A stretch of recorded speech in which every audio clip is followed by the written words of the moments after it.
Hello students. In today's lecture we'll understand what is intrapersonal communication.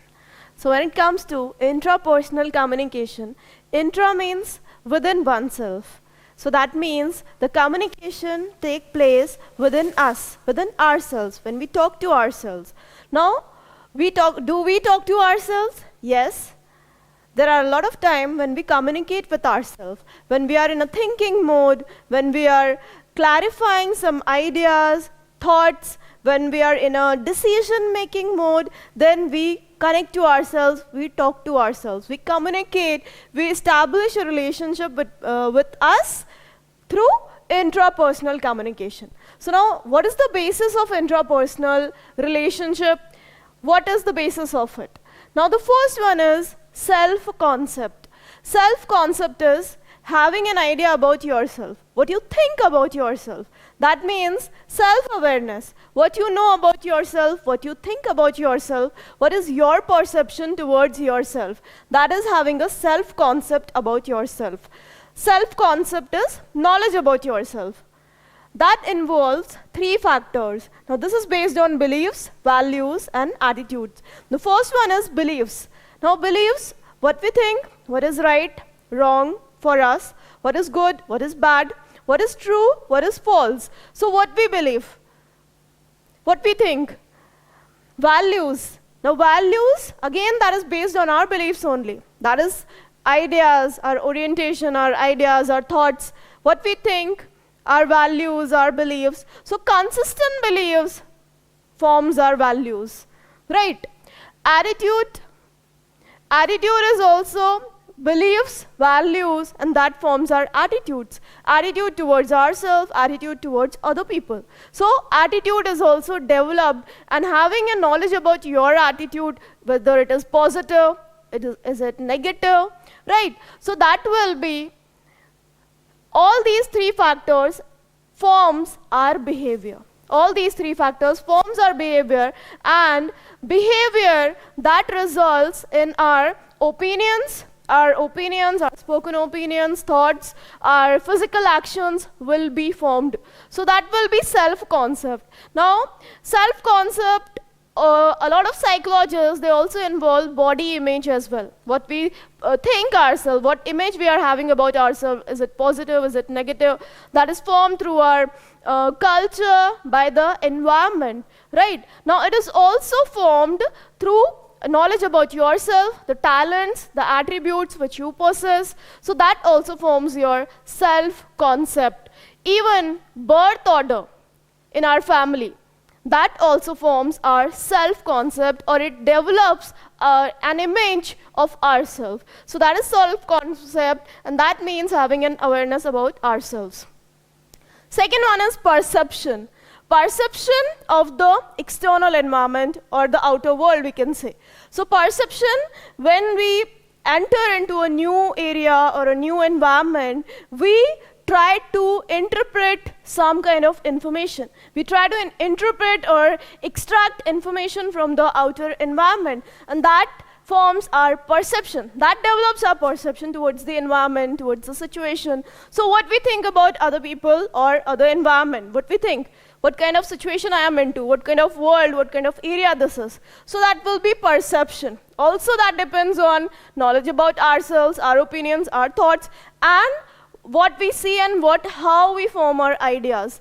External environment, idea about the outer world or external environment. Next is perception. Third one is expectation.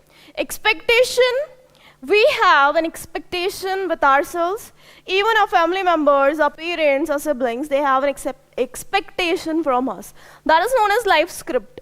We have an expectation, I'll become a successful business person, businessman, businesswoman, right?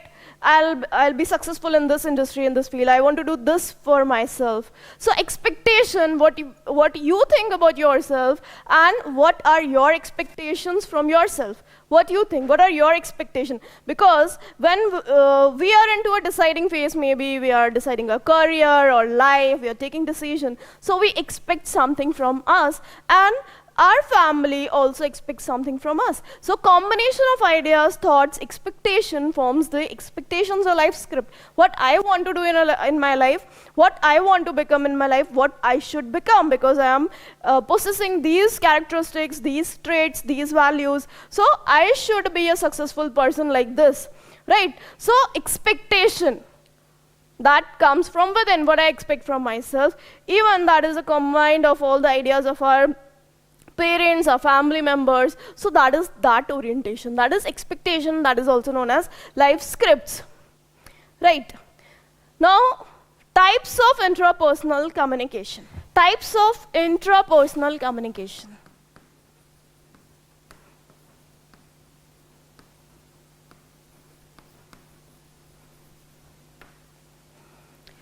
First is internal discourse. Now, internal discourse means when we go into a deep thinking mode, in a deciding mode, when we are thinking about ourselves, for our future maybe, when we need clarity of thoughts, clarity of ideas.